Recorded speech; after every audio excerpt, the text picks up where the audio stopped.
Well, howdy folks, and welcome back to your home port. Today I'm looking over the HMS Warspite, Tier 6 British premium battleship currently in game. I purchased this ship from the store about a month ago now, and I am really happy with this thing. This ship can both dish it out and take it. It's surprisingly maneuverable for a ship with its vintage and size. You know, it's a battleship with an alright top speed and a good steering from the rudder. Warspite Citadel, that all-important armored box that protects ships' vitals, is positioned well, it's at or ever so slightly above the waterline. Armor thicknesses range from 25mm to 152mm over different sections. The main batteries and their barbettes are well armored, having anything from 177mm to a whopping 330mm thick armor, and these in turn are surrounded by excellent casemate armor, ranging from 25mm deck armor to a 330mm armored belt.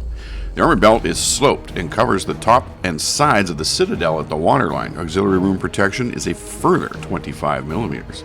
The conning tower, in my opinion, a little bit light on the armor there. It's only 76mm, and the rest of the superstructure is plated with fairly standard 16mm armor.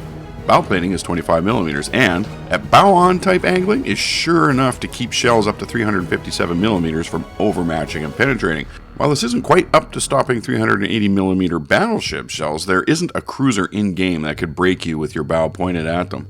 Stern plating is anywhere from 25mm to 40mm and is on par with Warspite's peers. Torpedo bulges of 25mm contribute to the quite good torpedo damage reduction of 24%. Now, despite your mediocre AA that won't disrupt torpedo or dive bomber attacks really, you've got a surprisingly tight turning circle of 550 meters, and for an early vintage battleship, a pretty darn good rudder shift time of 11.3 seconds, as I have Warspite configured.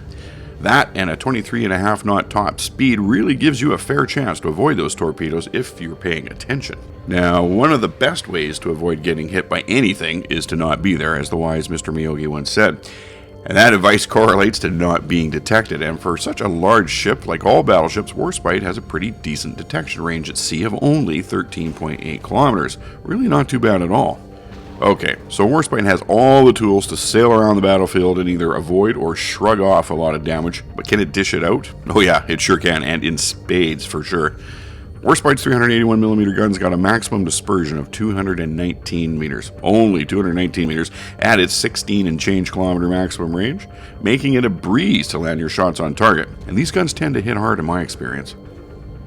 Reload of 30 seconds, pretty standard for guns of this size, so spot on with its peers in that regard, and as I have it configured, the 45-second 180-degree turn time is really excellent. This is after a recent buff, I think. It used to be longer. This kicks butt on Japanese destroyers, for the most part. The only thing about the artillery that took a bit of getting used to for me was the rather slow shell velocities of only 732 meters per second. If you're used to playing German battleships with their much faster shell velocities, you'll understand what I mean. But, as I said, once you account for that in your aiming, you'll be good to go. One of my favorite tech tree Tier 6 battleships is the Bayern, and I find Warspite compares very favorably with it. In fact, I think they are fairly equal in their abilities to shrug off damage, as the Bayern is very well armored at Tier 6, but aside from the shell velocities, which you can adjust for, I find Warspite's gun to be more reliable at hitting and causing damage than Bayern's. This is not a scientific judgment, strictly my impression from playing the Bayern quite a bit and noticing the difference when playing Warspite. Your mileage on that may vary. Final thoughts on Warspite? This ship is a solid performer at Tier 6, and I find I can duke it out with Tier 7s with confidence. In fact, in a sticky situation, I would rather be driving a Warspite than Hood, the Tier 7 British Premium. Sometimes after purchasing a premium ship, you can be disappointed with your purchase, but I can say with all honesty that I consider the Warspite to be money very well spent here. Well folks, there you have it. If you enjoyed this video, please leave a like down below. And if you really enjoyed this video, hit the subscribe button. Let me know in the comments. As well, be sure to visit my social media pages, both on Facebook and Twitter. This is where I post info that, well, not belonging in a video, it's worth taking a look at. Links to all things in the video description. Alright folks, thanks very much for stopping by and watching. I'll catch you next time.